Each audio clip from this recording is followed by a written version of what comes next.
Your friendly neighborhood YouTuber is rated PG-13. Parental advisory, explicit content, viewer discretion is advised.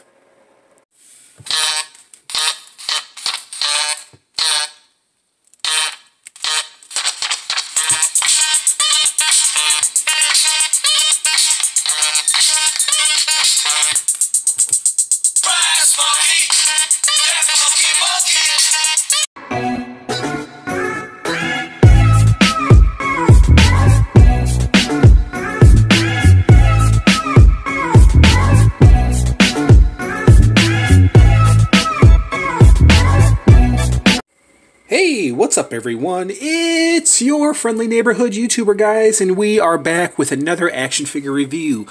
Okay guys, so today we're doing a quick look at this monster. Not Baxter, not Splinter.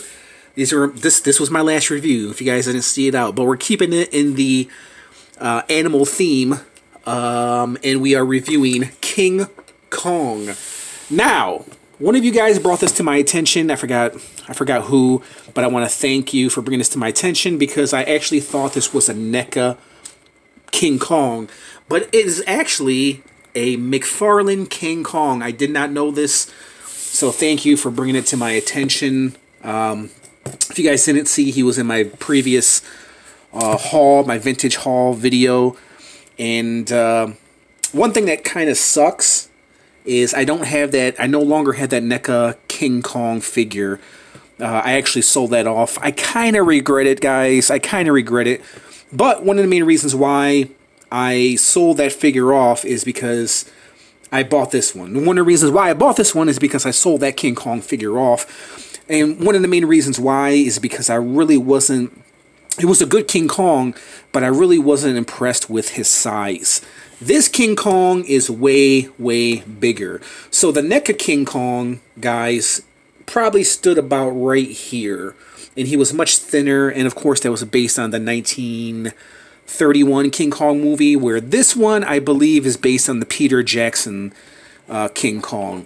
Now, I bought this at a comic book store, if you guys are wondering, and I bought this guy... He's missing a base, by the way, but I bought this guy for $20. $20 for this guy. Of course, stay tuned towards the end of the video where I'm going to break out some other monkey-like figures. And we're going to do some comparisons, but this guy is freaking huge. And yes, it is a Mcfarlane fig right there, if you actually see on the back.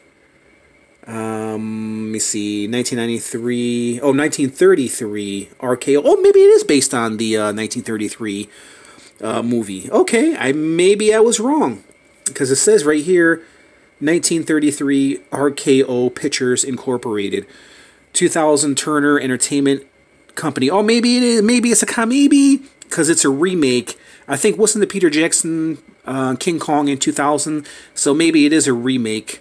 I'm not really for sure, but it says Mcfarlane Toys right there nonetheless. It does look like the Peter Jackson King Kong figure more than the 1933 version, right? Okay, let's show you guys the articulation for this King Kong, and then I'm going to do some comparisons, then I'm going to give you my rating. But first and foremost, I want to measure this guy. So King Kong stands all the way up to the top of his head, approximately 9 inches, about 9 inches tall. Maybe a little bit over 9 inches. Maybe no. Hold on 1 minute. 9 inches, a little bit over 9 inches tall. That's how tall he stands. Widthwise, no! No! They took out King Kong, you bastards. It gets me every time they kill King Kong. We've seen the movie and we see the remakes of King Kong. You know what's going to happen, right? And it sucks. The Peter Jackson version, man, oh, it tore me apart, dude. Because Peter Jackson just completely milked King Kong's death, man. It was hard to watch, dude. Even though it was a digital monkey, it was great. The monkey was great, not the death. Okay, so he stands about 8.5 inches. I'll say about 9 inches widthwise from elbow to elbow. So with Mcfarlane figs, guys, as you know, let me move this back real quick. As you guys know, they're not most are highly articulated. So as far as with this King Kong figure goes, arms move up and down, back and forth like this, like that. He does have a break here at the elbow. Nothing at this elbow. Nothing at the wrist. This wrist looks like it can turn, but it doesn't. And then movement here at the legs. And then that's pretty much it. Nothing at the torso, nothing at the chest. Head movements? Somewhat. Not really, because it's kind of hindered by the design of this King Kong. But a great, great, great looking figure, man. I think, you know, when it comes to these kinds of figures, I think I like the detail better than the articulation. But then again, if you can get both, that's really, really great. The face is done nicely. If you guys see the King Kong face, the face is done really, really nicely, man.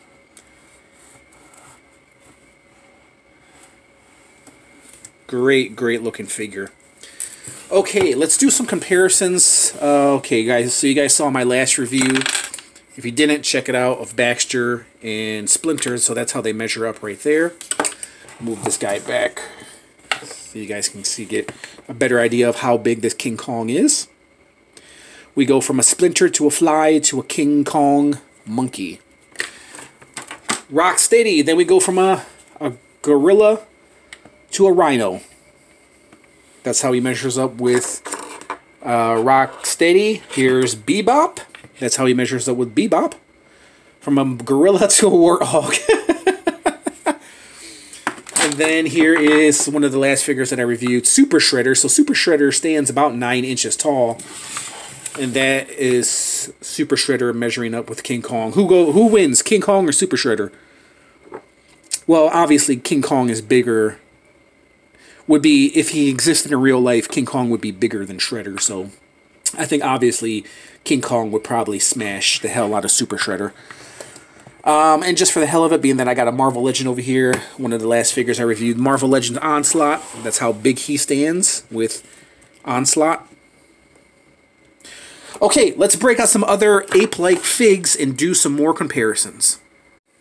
Alright, so before we do some more ape comparisons, I wanted to break out some more figs and do some more comparisons. So I wanted to bring in Devastator here to show you how big this King Kong figure is. So here is the Mcfarlane King Kong figure with Devastator, and you can see King Kong is bigger than Devastator, which he should be, right?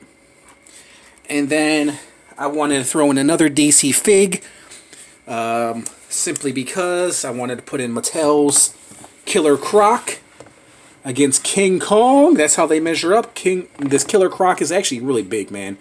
This is Mattel's Killer Croc, and you can see they're like sorority brothers. Yeah, let's hang out. Let's hang out, Kong. You want to get lit? Let's get lit. So that's how he measures up. Killer Croc is actually bigger than King Kong. Love this Killer Croc, man. If Mattel did one great thing, it was this freaking Killer Croc. This Killer Croc is very awesome, dude. Very overlooked figure. I think this was the last collect and connect figure that Mattel made. Awesome fig. I recommend that, guys, if you collect DC figs. I can't wait to see McFarlane's version of Killer Croc. Speaking of McFarlane, we bring in another gigantic ape, which I can't even get into the camera. We have Cygor. Look at that, guys. Really love this Cygor figure. Unfortunately, this guy didn't make it in my top 20 figs of 2020 simply because he was more of a kid's toy.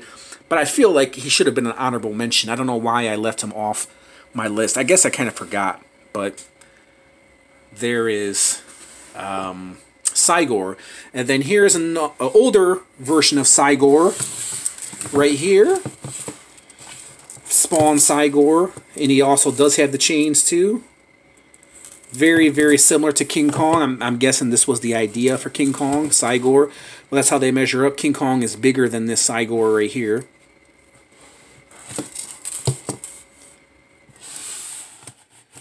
Yeah! What? Looks like they're playing video games. Playing God of War. Okay, guys, let me go ahead and give you my rating, and I'll let you know what I make of this King Kong. Very, very dope. I like this King Kong better than the NECA version, simply because size-wise, he looks better, and I think he looks more menacing as well. Like I said, I wish I would have kept that NECA King Kong, but I had a buyer right away who actually really wanted it. If I wanted to buy the King Kong figure again, I probably would. But like I said, I prefer this Mcfarlane King Kong over the NECA King Kong, even though it doesn't have the articulation like NECA has. I just think this King Kong is a little bit better, and for that reason, I'm going to give this guy, being that I don't have his base, I'm just basing it on a figure alone. So being that I don't have his base, I'm going to have to give this guy a solid 8. I think if I had the base to this King Kong, he would probably be at a 9. But overall, just a great looking figure, man. And I think one of the reasons why this King Kong is a little bit better is because he has these shackles and chains on him, which the previous King Kong didn't have.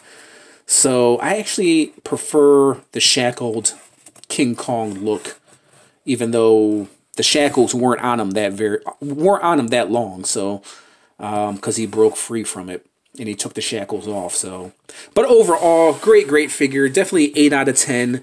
Tell me what you guys think of this Mcfarlane King Kong figure. Alright guys, we'll go ahead and leave it at that. If you tuned in for this classic retro review, give me a like, comment, subscribe, you know all that great stuff. And I'll see you guys in the next review. Peace out!